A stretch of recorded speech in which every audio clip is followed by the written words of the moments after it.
अरबों में औलाद बहुत पैदा होती है, उस ज़माने में भी और आज भी। हम लोग आजमी हैं ना, हम लोग गलत रास्ते पर पड़ गए। हम लोग जिन कौमों के साथ रहते हैं उन कौमों का असर कबूल करने लगे, वरना अरबों में आज भी औलाद ज़्यादा होती है और कसरत औलाद पर आज भी फ़ख्र करते हैं। अब तो मौलवी भी मौलवियों को कसरत औलाद पर ताना देते हैं। हाँ,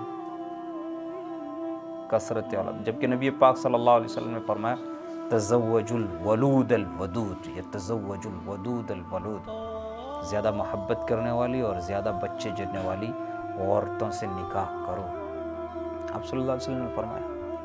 मगर अब आजमियों का असर हम इतना कबूल करते हैं, हम दो हमारे दो, ये नारा हमने इतना कबूल किया कि मौलवी भी मुतासिर हो गई। हाँ, मैं जिस समाज में जीता रहा हूँ वहाँ मौलवी मौलवियों को ताने देते थे,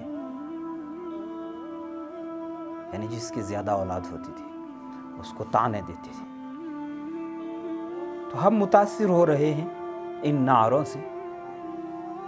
कसरत औलाद, नबी पाक सल्लल्लाहु अलैहि वसल्लम फरमाते हैं कि इसी हदीस में कहते हैं कि ज़्यादा बच्चे जन्ने वाली बीवियों से मोहब्बत निकाह करो, इसलिए कि मैं क़यामत के दिन दूसरी उम्मतों पर फ़ख्र करूँगा कि मेरी उम्मत इतनी ज़्यादा थी।